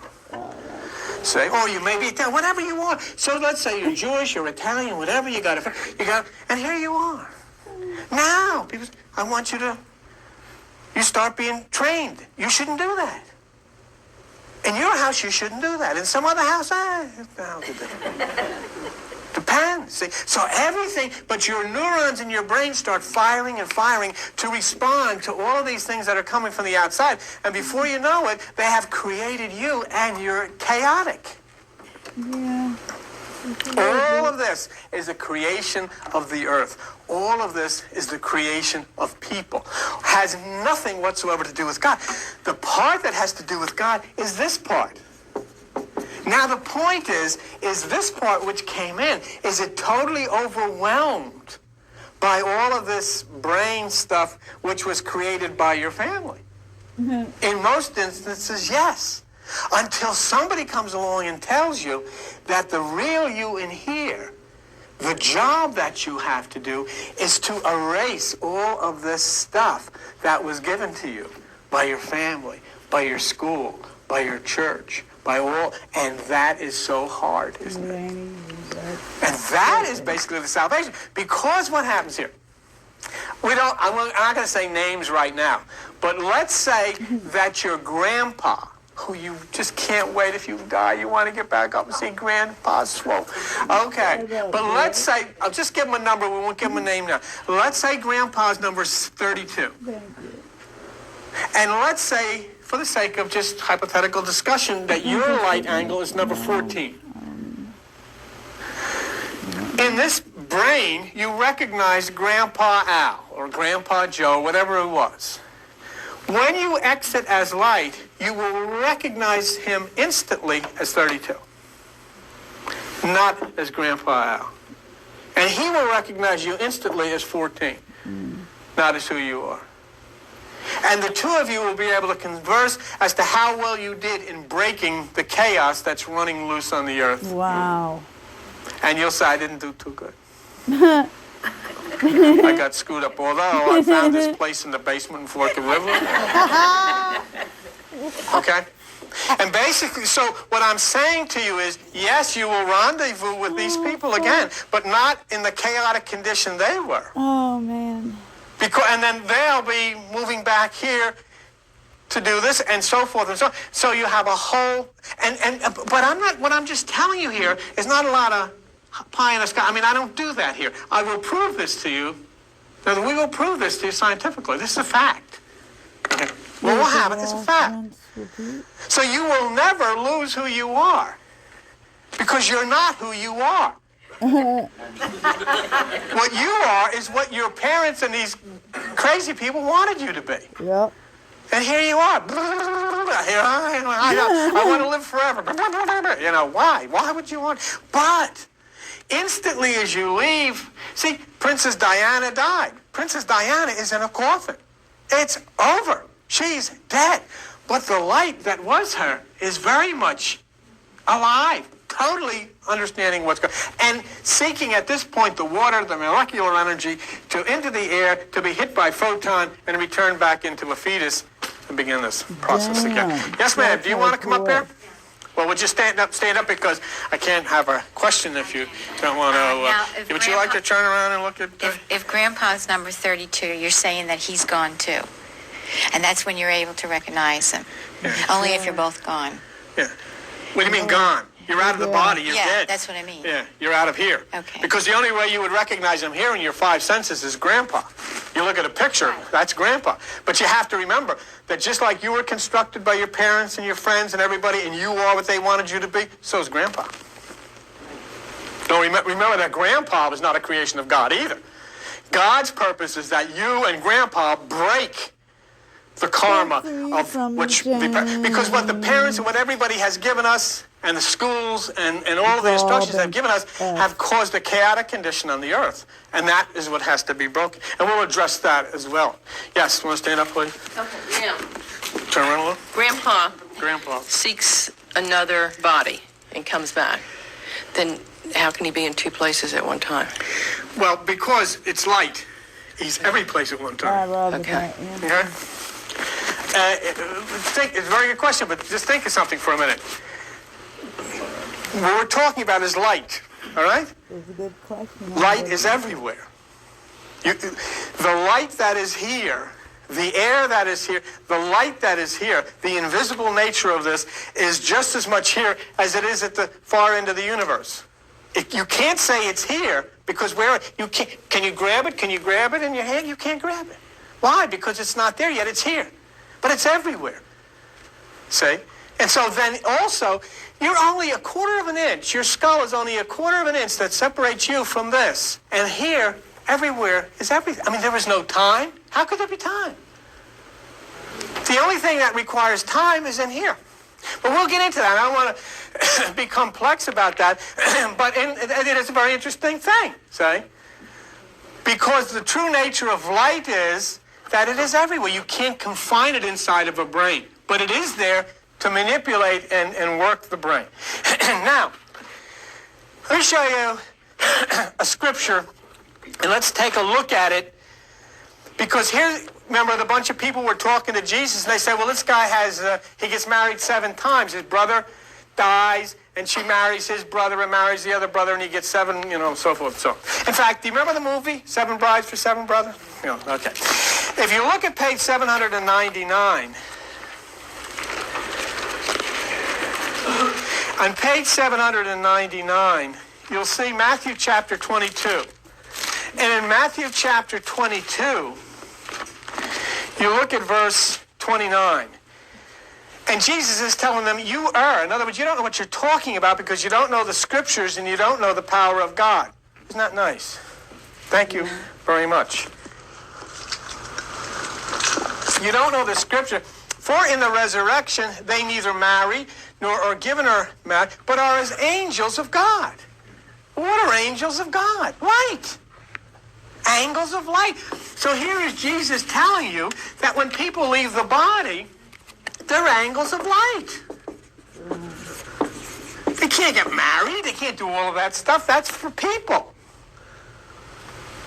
See? And there's something else. But look what he says here. But as touching the resurrection of the dead, you also don't know what you're talking about. But haven't you read, I am the God of Abraham, Isaac, and Jacob? God is not the God of the dead, but of the living. God is not the God of the dead, but of the... What is that saying? This is what he's saying, and he could have been a quantum physicist. He's saying nothing can die. It is impossible. Because your consciousness is atom. It is light. It is impossible for it to die. The body that you're inhabiting is material. It is physical. It will waste away. It'll be made into something else in the earth, and off it'll go. You, as this particular form of atom, light, will go on. So here's Jesus saying, when people leave the body, they're angles of light, which I'm telling you, it is impossible to die. Now, I know that doesn't make you want to die, because you can't You can't, you're still in the body, you're still in this brain, and neurons are firing with all the traditional thoughts that you had from your family, saying, this guy's nuts, people die, don't listen to this. But you can't. And if you could pick up any book by any quantum physicist in the world, and they'll tell you death is absolutely impossible. And not only is death impossible, but we will prove that when this light leaves your body, it is aware. It is conscious. It is intelligent. It is now. So now you become depressed. Sitting here a Sunday morning with me because you're saying, I will never see Granny Farmer again. Oh, no. I will never see Uncle Henry. I will never see Mama, Papa, all these people.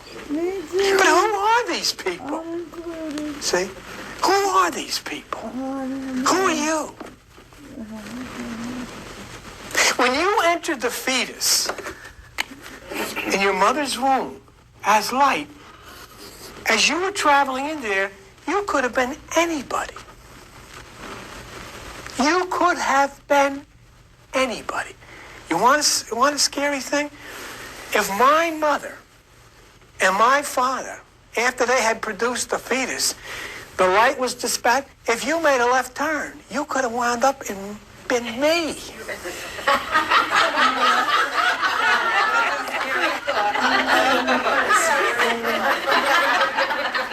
Oh, I know that's scary, but listen, take my point. I would have had it probably been you. Equally scary. Do you see what I'm saying? Is that when you enter, you could be anybody. It is when you get into that fetus that suddenly you are subjected to the genetics, the structure, and then when you come out in the physical form, you are subjected to all the traditional things. You were no longer of the universe, you're now part of your clan. Whatever your clan may be. The Mino clan, the Bianchi clan, whatever it is. They structured you. That's who you are. You're nobody else. Totally subjected and created by neurons that would fire in your brain in obedience to all of these extracellular signals that are coming into your head, and you become what you are. Now, finally, when this nightmare is over, and you die. But you don't. Not only that, just before it is time to die, you will be triggered a message. You will have a message triggered to you. It's not unlike what happens, and Joan can talk to you about it, when you're about to get in trouble or you're liable to get hurt or whatever. There's something called the fight or flight syndrome. Your body kicks in. Your body anticipates that this is going to happen. It starts coagulating the blood first, and it starts sending adrenaline. It knows what to do. So if your body knows what to do in the fight or flight syndrome and pre the danger, get you in shape for it, what do you think it's going to do pre-death? It's all taken care of. It's all arranged for you. You stand outside and you're shaking and you're feeling so bad. And that's normal. We will always continue to do that. But the person inside here has been tipped off and knows exactly what's coming and knows exactly what to do. It's all taken care of by the light. Their baggage are packed. They're ready to go. The gate is open. Bang. And they exit at, I understand Princess Diana was going at 120 miles an hour when her car hit the pole, which is a terrible thing. Forget it. She left ahead at 186,400 miles a second. I'm out of here. Gone. Now, when she exits, when you exit through the pineal. The pineal is the seventh. That's what it is. It's at the point of the seventh chakra, the seventh point, okay? Seventh seal, if you're into Christianity. Now, this is very important for you to understand. When she leaves, everything that was Princess Diana goes like a balloon. That's the end of that. When you leave here, you leave.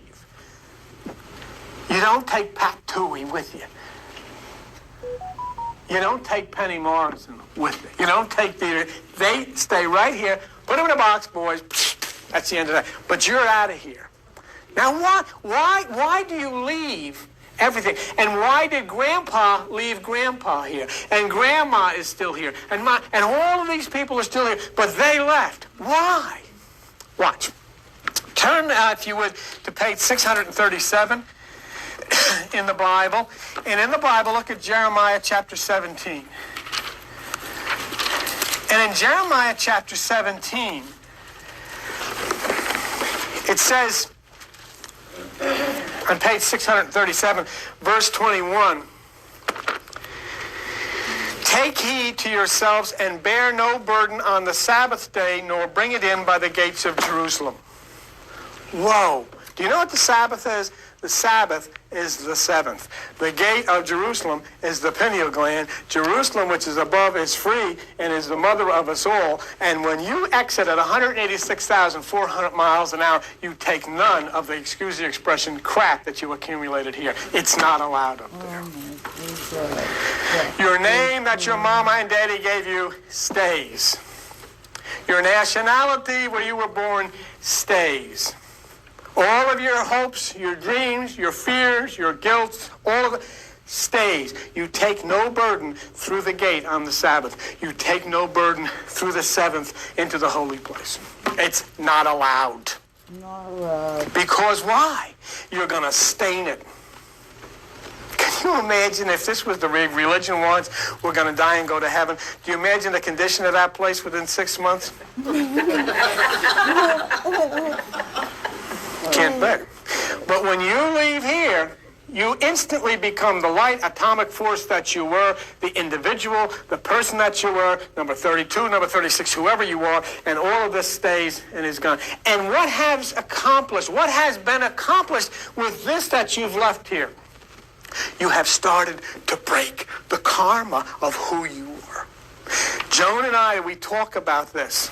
We have families that are both steeped in all the karmic traditions that have been created by mankind, the illusions of what life is, the fright about what really exists. And you know, I said to her, and we said to each other, you know, one of the things that we can really say, we know this is a fact, we have broken the karma. We've broken the chain. They've even stood and they've said to us, honey, Joan's uncle was a very wealthy guy. The guy died. He cut us out of his will. I even went to, I was going to go down there and, you know, with my missile and whatever. No, I'm serious. But why did he do that? Because we had broken the karmic chain. We were no longer part of that. And so many of you have accomplished what God in heaven sent you here to do. You've got to break this. See? And you've started to crack it. You've chipped at it. You've started to break it. Because this earth has not run the way God had wanted it to run.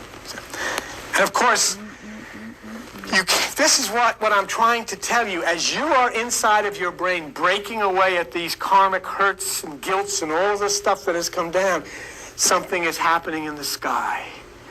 In the discovery of the planets, you remember the third eye that you've seen in the sky? All of that is coming just like John Wayne over the hill, coming to help you in breaking this calm. That's why the discovery of the planets that we did, the anatomical, subatomic structures that we discussed, is all integrated with this. You're not alone in this effort that's going on. This is the time of Aquarius. You heard about El Nino and all the stuff going on?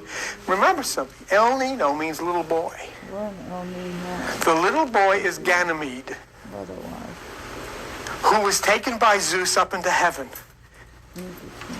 And the little boy Ganymede, who was taken by Zeus up to heaven, did such a wonderful job that he was promoted to become a constellation. And his name is Aquarius. El Nino is here. Okay. So you cannot take any burden, so that none of you and all of your family and all of this stuff, everyone who is your family when they left here left themselves here. Whatever they've accomplished, most of them accomplished nothing, because most of them died before the angle of light changed in Aquarius anyhow. But they've got a chance now to come back to make their mark and to contribute, to do what God wants to do, to change this earth, because there's other earths that are going to be created and other things that are going to have to be done. Why? What's the purpose? God simply says, this is fun, this is great, everybody together, have a good time, enjoy yourself. And we haven't been able to do that yet. Okay? Okay, so then you say, well, then there's nothing. And I say, then there's everything. Jesus has already told you that outside of the body were angles of light, not as physical people. All that is, the burdens of life stay here. So who goes into the realm of light?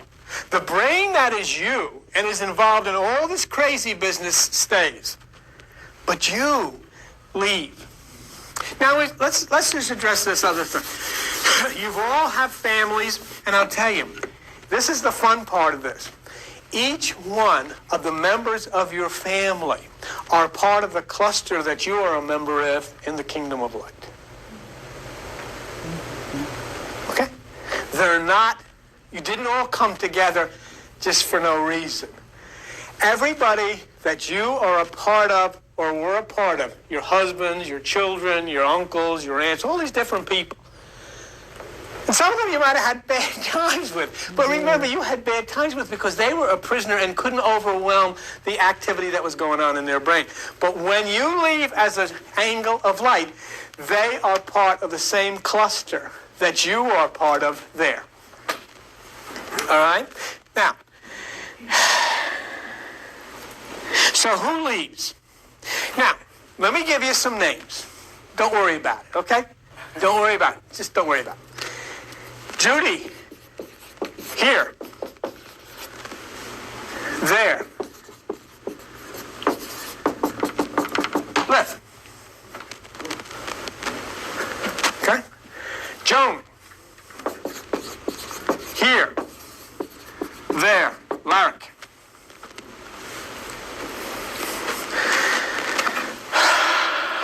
Penny, here. I want to make sure I got this right, Penny.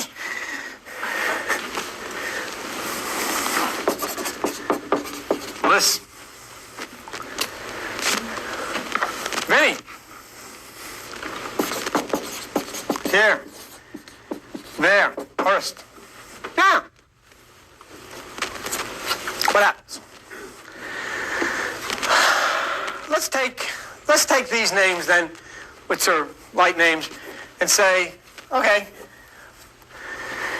when Judy, who is left, exits through the pineal gland at 186,100 miles an hour, she goes to see her uncle who died.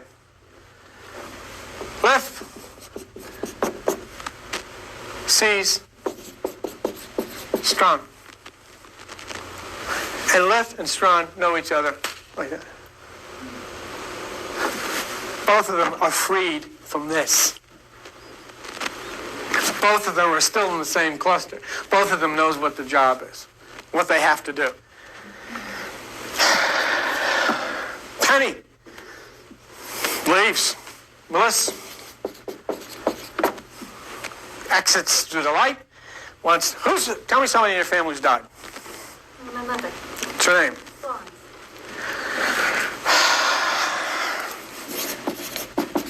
Lorenza.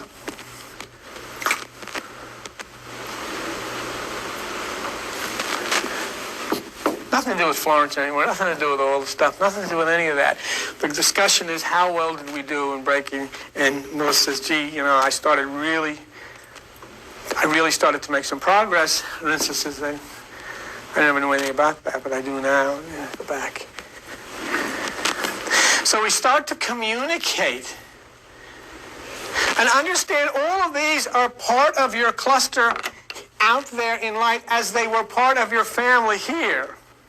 But they are not the same person. They do not carry the same burdens. They do not carry the same traditions. All of that is gone because now you are part of the atomic, nuclear, light, life, kingdom, energy cycle. That's gone.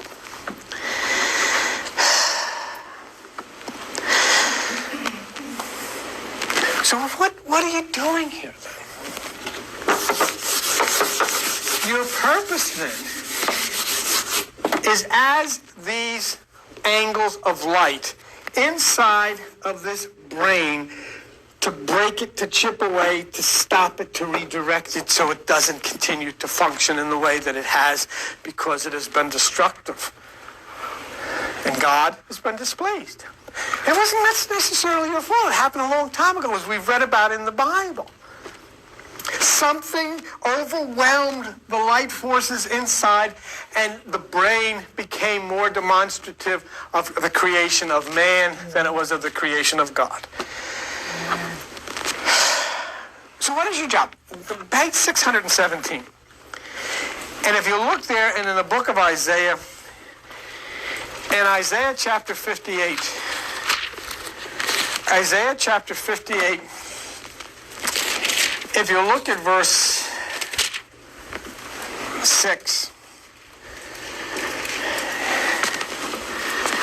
is not the fast that I have chosen to loose the bands of wickedness, to undo the heavy burdens, and to let the oppressed go free, and that you break every yoke? That's your job. How do you do it? By breaking the karmic illusion that says you are set apart. You are not set apart. You are part of the kingdom of light. You are part of the cluster of the oneness of the universal light. And you rejoin that and you flow into a harmony with it. And as you understand through the scriptures and you understand through the anatomy that we've shared with you, and you understand through the planetary movements, and you understand through the subatomic quantum that you are one with all that is life in the universe, then you have broken the chain that says, I am part of this group, and we do not believe your group, and you can't do this, and we can do that, and all of this kind of stuff. You say, I am flowing in a oneness. I am one with this whole universal harmony. I have broken the yokes. I have broken the bondages of traditions and religions and socialization of governments, and I am one flowing with the universe. I have broken the karmic chain. That is your work. And that is why I am talking to you now, for you are of my cluster. So indeed, you will leave and you will return to Atom, and you will regain your name, and instantly you will go on with your experience, and you will see those who had been trapped inside of brains that you knew, and you see them in this new realm of light. And you will talk about the failures of some who could not overwhelm this energy because they... You see, your light force that you are is very much alive and very much active in another place. When we get into quantum, we'll talk about that. I won't worry about it now. But remember something. What you're doing inside of here in trying to break this as an agent of light from God is because of this. If you would, please. Page 924. I won't keep you that much more. Let me ask you a question.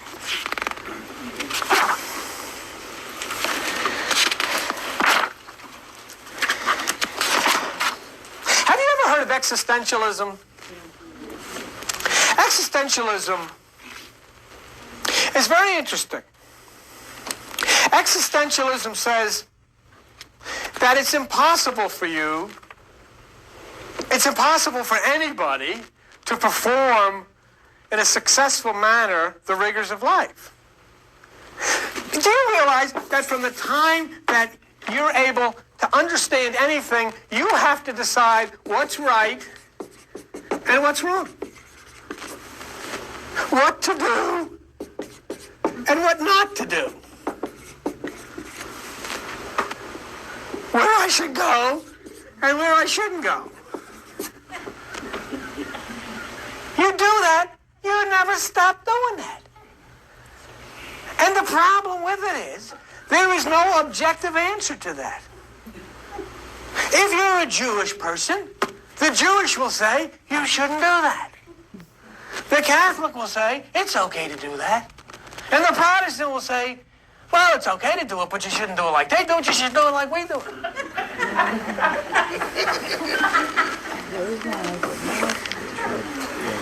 So what are you going to do?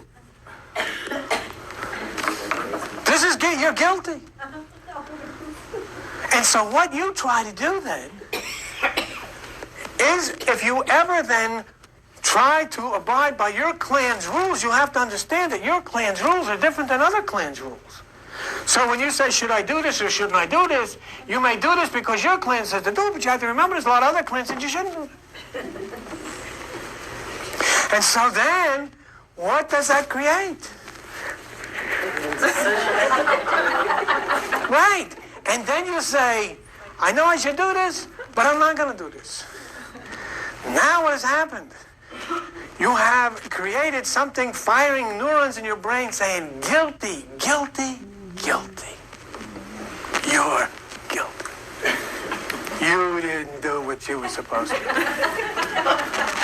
Not only then, after this happens for a while, you're guilty. After a short period of time doing this, you're crazy. Because you don't know. That's existentialism. Basic is very, very, absolutely true.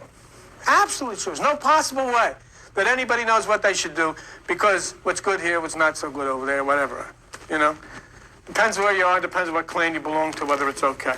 Go 65 miles an hour in the parkway, you get a ticket. Go 125 miles an hour on the Autobahn and people are passing you. Who cares? What? Real quick, and then you go. But we have a lot to do. I hope, you heard some strange stuff today. I don't know if you're right. Don't tell your friends this without sitting down and going over with them, Quiff and lift, they may not understand. Yes. I have a question. Come on, could you stand up? You gotta hold it. Whoa. Stand up, please. When the group all leaves together, and say Grandpa dies long before me, and I'm in his group, that's why there's different times when we come back, different times, that there's never a set time of when we come back. Because if we're waiting for that cluster, this so-and-so in the cluster might have died 50 years before I'm in that cluster. And is that why the difference is of the time? Well, it could be a difference of time here, but you have to remember that in the realm of light, there is no time.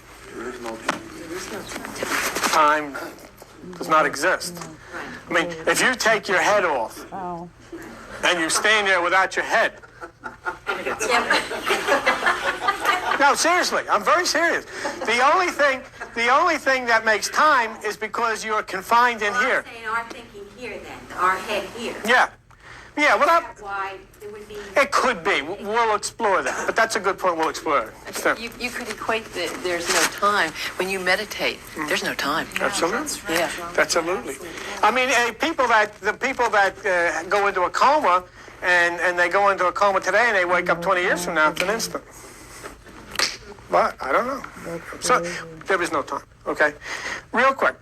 The reason that you are inside of the brain and God has assigned you as angles of light and now has sent this Aquarian at a different angle. Nothing could have been done prior to this because the angle of light did not come in at the correct angle to energize the part of the brain that would recognize this. That's why it took 499,000 years for people to invent a light bulb. The angle of light that was the intuitive part that comes down, which we call Aquarius, wasn't ready until now, and now it is hit. Real quick, page 924. I just want to show you why the Bible says that you have to do this stuff, okay? Romans chapter 8 and verse 7. Because the carnal mind is enmity against God, it is not subject to the law of God, neither can it be. Neither can it be. It's over. It doesn't make any difference how good or anybody. See the problem we get into in all of our religious things, and this is your new thing here, okay? I'm not talking about people that break the law and beat up people. I'm talking about people who may be different than you are, okay? You have to realize you cannot change people, but what you can change is the way you react to them. And as you start to change the way you react to people, you start to accept these unusual things that these people do. See, then you start to flow in a harmony, realizing that the cat and the dog, will just learn how to tolerate one another and just... I mean, I have a cat and I have two dogs, and the cat never says, these dogs, they got to get saved and they're going to hell. He just, get away from me. Okay, so... there is your challenge the one who is trapped within its tentacles of fear and guilt, okay, seek to break and to untrap ourselves, and then we can send out this energy that can free other people.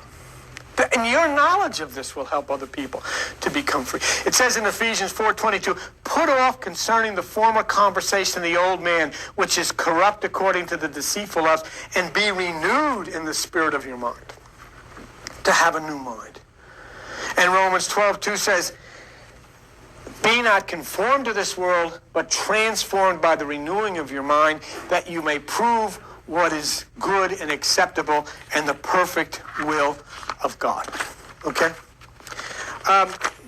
Okay, I think we've done enough. So we have a long way to go. We have to explore the primordial deep. I have to prove to you where the energy goes after it leaves the brain, and so forth. And then we'll talk about further entities who are part of your cluster and so forth and so on, and introduce you down the line. We'll see. But it's really interesting. But please, I don't want you to separate, and this is what's very, very important to me. I didn't stand up here with all of these planetary discoveries and Hubble's eye in the sky, just to entertain or something, and about the subatomic and about the bosons and all of this stuff. All of these things we're teaching in this order because they're all part and they interrelate. What we're talking about now, it's really a thing. What happens when you die? That's kind of a silly thing. Maybe we should kind of change it as, what happens when the body that you have no longer can hang on to you, because you don't die. And I want you to really understand that, and that all of these people that were so meaningful to you are so meaningful to you and were so much a part of your life and are so much a part of your love because they are part of the same cluster that you've been part of for eternity, and in this kingdom of light. And that's the way this was all created by God. But he wanted you to be able to share the same love here. Would you want to stand up, please? And I have a question. The cluster thing. Like Princess Dot, you talk about, use her as an example.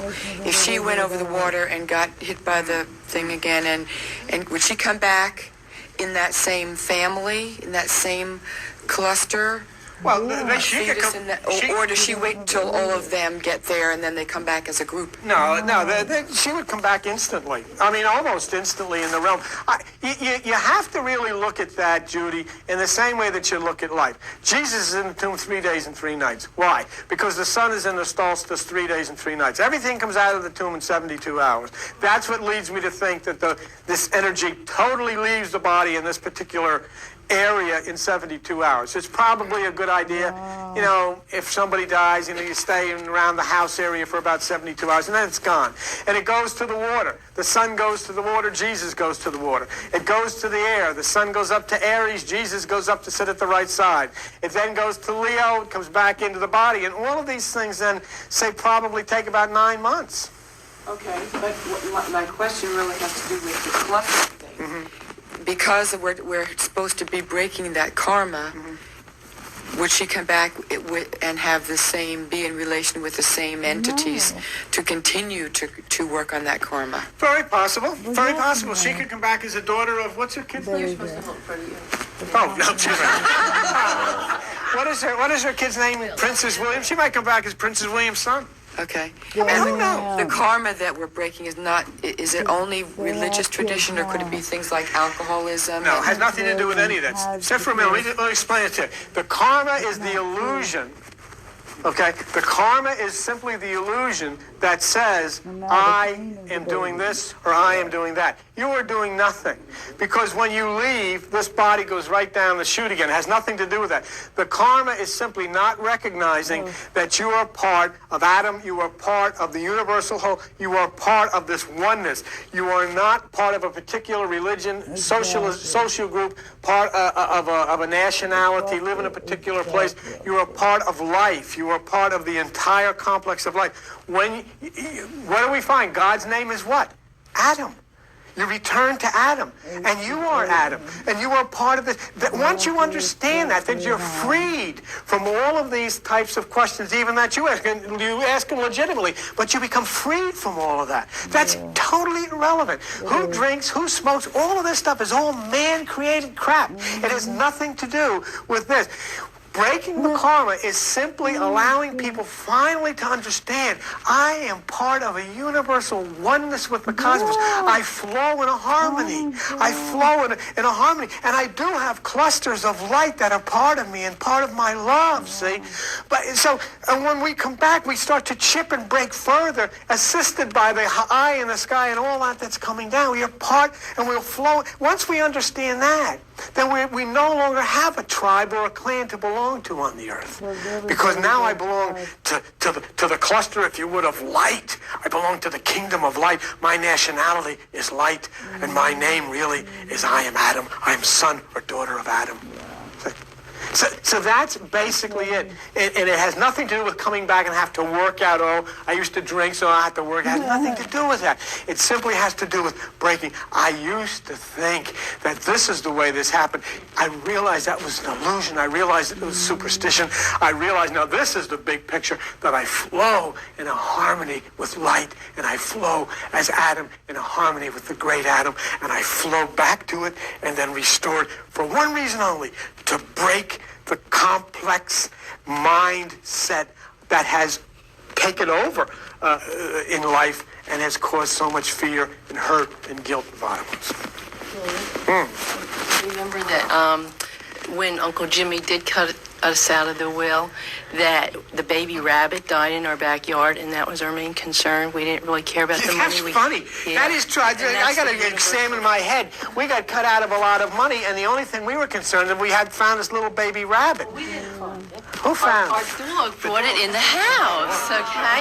And it was like a little mouse. That baby rabbit would be alive today, except I tried to feed it. Too much. Yeah. And I opened its mouth and took a thing, and I said, "You've got to drink." Well, I filled the whole thing up with it was only this big. But do you remember that when my brother called and told us about that, that didn't matter. What mattered? We can't talk about that now. We got to take care of this rabbit. The rabbit. When the rabbit died, that was like. See, that's what I put in with the universal. Let me ask you this: do you think Uncle Jimmy, as Quiff, would have maybe a change of heart? Uncle Jimmy, maybe he'll come back in our next cluster. But my Uncle Jimmy was very good to me as a kid. I loved him. He was like my favorite uncle. He wasn't my favorite uncle, I'll say it out. But because he was always really good for me. But another thing was, before my brother called and told us this, a message came in my head. Uncle Jimmy knocked you out of the will. And so when my brother called, he says, I have something really disappointing and horrible to tell you. And I said, you don't have to tell me. I know what it is already. But, and it's just like, it didn't matter. All that mattered was that little baby rabbit. And then God taught us a parable about that baby rabbit, too, because the baby rabbit, you overfed it. And he taught us that everybody that was going to come to the church, they have to get things on their own time. Don't overfeed them.